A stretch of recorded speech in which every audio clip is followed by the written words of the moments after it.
Hi everyone, I'm Madhavi Reddy. I'm certified financial planner. Welcome to SumanTV channel viewers. So ee roju మనం two topics tax మీద మనం తెలుసుకుందామండి. ఒకటి చాలా మంది ఇప్పుడు nowadays కొత్తగా కూడా ట్రేడింగ్ చేయడం నేర్చుకున్నారు. తర్వాత మ్యూచువల్ ఫండ్స్ లో పెడుతున్నారు. ఆ తర్వాత స్టాక్స్ లో ఇన్వెస్ట్ చేస్తున్నారు. సో ఇలాంటివి మనం రకరకాల యాక్టివిటీస్ చేస్తున్నప్పుడు అంటే ఈక్విటీ మార్కెట్స్ లో ఈ ఇంట్రాడే ట్రేడింగ్ తర్వాత investing and derivatives futures options and then mutual funds ఇలా మీరు ఈక్విటీలో చేస్తున్నప్పుడు ట్యాక్సెస్ ఎలా మనకి పడతాయి లేకపోతే ఎంత మనకు ట్యాక్సెస్ మనం కట్టాల్సి వస్తుంది వాటి గురించి ఈ వీడియోలో తెలుసుకుందాం అండి. అపార్ట్ ఫ్రమ్ దట్ ఇప్పుడు మార్చ్ మనకి ఇయర్ ఎండింగ్కి ఫైనాన్షియల్ ఇయర్ ఎండింగ్కి వచ్చేసాము. సో ఇంకా ఏమైనా ట్యాక్స్ తగ్గించుకునే అవకాశం ఉంటుందా, అసలు 10 lakhs వరకు మీకు ఇన్కమ్ ఉంటే ఏ విధంగా ప్లాన్ చేసుకుంటే మనము ట్యాక్స్ కట్టకుండా అప్ టు 10 lakhs వరకు ఎలా మేనేజ్ చేయొచ్చు, సో ఈ వీడియోలో మనం తెలుసుకుందాం అండి. So first of all will start with stock మార్కెట్లో మనకి వచ్చే ఇన్కమ్స్ అండ్ దాని మీద మనకి ట్యాక్సెస్ ఎలా పడతాయి. So first will start with selling stocks, అంటే మనము స్టాక్స్ బై చేసి సెల్ చేయడము, డెలివరీ ఎస్పెషల్లీ డెలివరీ అండి. It could be for longer period యా షార్ట్ టర్మ్ పీరియడ్ అంటారు. అంటే షార్ట్ టర్మ్ పీరియడ్ అంటే మనకి ఆల్మోస్ట్ లెస్ దాన్ 1 year మీరు బై చేసి 1 year లోపే మీరు సెల్ చేస్తే దాన్ని మనము షార్ట్ టర్మ్ క్యాపిటల్ ఇన్కమ్ కానీ capital gain or short term capital loss ఇలా మీకు ఏదైనా మీకు అరైజ్ అవ్వచ్చు. So let's talk with short term కానీ మీకు గెయిన్స్ వచ్చినట్లయితే అంటే విత్ ఇన్ వన్ ఇయర్లోనే మీకు ఎటువంటి గెయిన్ వచ్చినా దాని మీద మీరు ఫ్లాట్ 15% ట్యాక్స్ పే చేయాల్సి ఉంటుందండి, ఇర్రెస్పెక్టివ్ ఆఫ్ యువర్ స్లాబ్ రేట్తో సంబంధం లేకుండా 15% ట్యాక్స్ పే చేయాల్సి ఉంటుంది.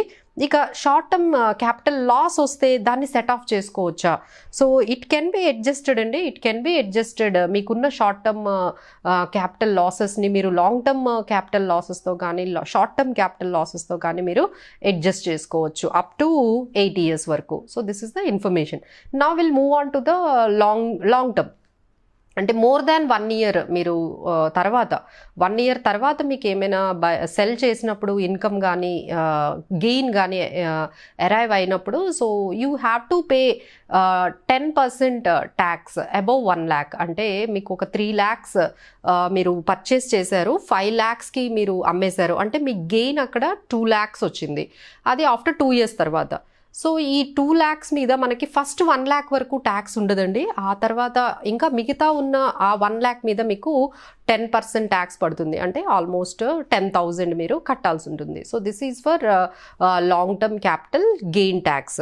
మరి క్యాపిటల్ లాస్ వస్తే లాంగ్ టర్మ్ క్యాపిటల్ లాస్ వస్తే ఇట్ కెన్ బి అడ్జస్టెడ్ అండి against long term capital gain only for up to 8 years వరకు మీరు అడ్జస్ట్ చేసుకోవచ్చు. ఇదంతా కూడా ఎవరైతే స్టాక్స్ డెలివరీకి తీసుకుంటారో based on the 1 year holding period అయితే బిలో 1 year హోల్డింగ్ పీరియడ్ అయితే short term, above 1 year holding period అయితే లాంగ్ టర్మ్, దానికి సంబంధించిన ట్యాక్సెస్ తర్వాత దానికి వచ్చిన లాసెస్ని సెట్ ఆఫ్ ఎలా చేసుకోవాలి.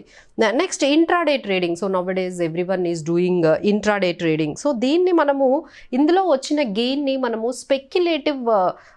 స్పెక్యులేటివ్ ఇన్కమ్ లాగా మనము ట్రీట్ చేయాలండి. So that has to be taxed at me slab rates. అంటే మీరు స్లాబ్ రేట్ అంటే మీకు అదర్ ఇన్కమ్స్ కూడా ఉంటాయి కదా, మీ స్లాబ్ రేట్ మీరు 20% స్లాబ్ రేట్లో ఉంటే ఆ గెయిన్ మీద 20% పే చేయాల్సి ఉంటుంది. మీరు 30% స్లాబ్ రేట్లో ఉంటే మీరు 30% మీరు పే చేయాల్సి ఉంటుంది.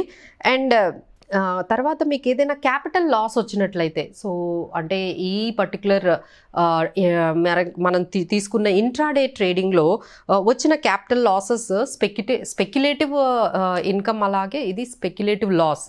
సో మీరు స్పెక్యులేటివ్ ఇన్కమ్తో మాత్రమే మీరు సెట్ ఆఫ్ చేసుకునే అవకాశం ఉందండి. So this is all about intraday trading. అలానే మనకి ఈ డెరివేటివ్స్ ఉంటాయండి. డెరివేటివ్స్ అంటే ఫ్యూచర్స్ ఆప్షన్స్లో అవి కూడా మీరు స్లాబ్ రేట్ ప్రకారం ట్యాక్సెస్ పే చేయాల్సి ఉంటుంది మీకున్న స్లాబ్ రేట్ ప్రకారం. అండ్ ఇవే కాకుండా మనకి డివిడెండ్స్ వస్తూ ఉంటాయండి. So dividends as per your slab rates, అంటే అప్పట్లో మనకి డివిడెండ్స్ని కంపెనీస్, అంటే ఏవైతే కంపెనీస్ ఉంటాయి వాళ్ళు డివిడెండ్ డిస్ట్రిబ్యూషన్ ట్యాక్స్ పే చేసి మనకి డిస్ట్రిబ్యూట్ చేసేవాళ్ళు. ఇప్పుడు అది మారిపోయిందండి. నౌ మనమే, అంటే మనకి డైరెక్ట్గా వాళ్ళు డిస్ట్రిబ్యూట్ చేసేస్తున్నారు. So without dividend distribution tax.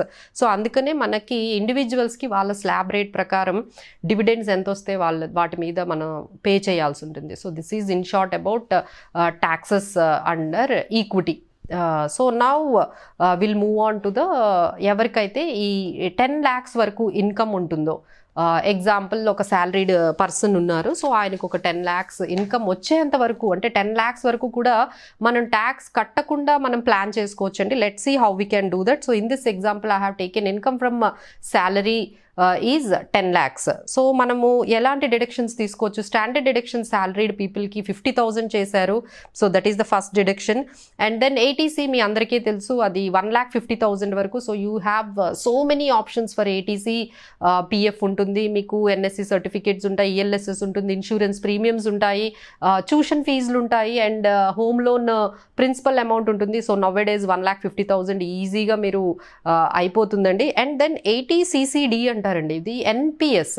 So మేమందరికీ recommend చేసేది ఏంటంటే, అపార్ట్ ఫ్రమ్, అంటే అందరూ ఏమడుగుతారు, ఏటీసీ ఫిల్డప్ అంటే 1,50,000 అయిపోయింది, ఇంకా బెటర్ ఆప్షన్ ఏదైనా ఉందంటే definitely the better option is new pension scheme అండి. అది మీ బ్యాంక్లో ఎవరిని అడిగినా, మీరు ఆ మేనేజర్ని అడిగితే మీకు ఆ వివరాలు చెప్తారు. ఎన్పిఎస్లో ఎలా ఇన్వెస్ట్ చేయొచ్చు, ఎన్పిఎస్ అకౌంట్ ఎలా ఓపెన్ చేయొచ్చు.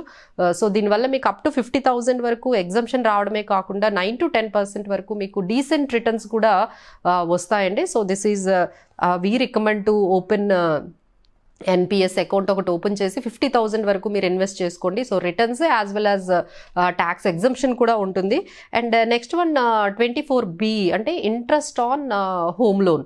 సో ఎవరెవరికైతే హోమ్ లోన్ ఉంటుందో వాళ్ళు పే చేసే ఇంట్రెస్ట్ అప్ టు 2 lakhs వరకు మీరు ఎగ్జంప్షన్ తీసుకోవచ్చు under section 24B. And then medical insurance. So ఇప్పుడు అందరూ కూడా ఆఫ్టర్ కోవిడ్ అండ్ పెండమిక్ తర్వాత అందరూ మెడికల్ ఇన్సూరెన్స్ తీసుకుంటున్నారండి. సో అది మీ ఫ్యామిలీ, అంటే స్పౌజ్, మీరు అండ్ మీ కిడ్స్ వరకు ఆల్మోస్ట్ 25,000 వరకు మీరు ఎగ్జంప్షన్ తీసుకోవచ్చు.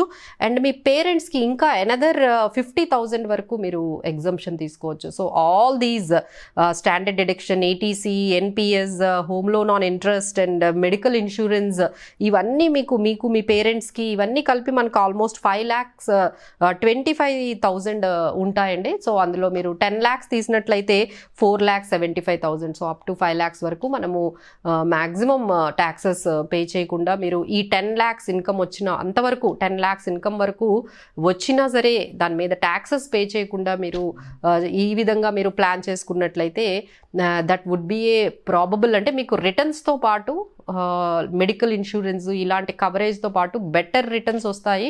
అండ్ మీకు ఎటువంటి ట్యాక్సెస్ కూడా కట్ అవ్వకుండా మీకు మనకి బెటర్ వెల్త్ క్రియేషన్ కూడా జరుగుతుంది. So you need to have to plan properly on this. ఇంకా ఏమైనా డౌట్స్ ఉన్నట్లయితే you can contact us to our numbers which is displayed.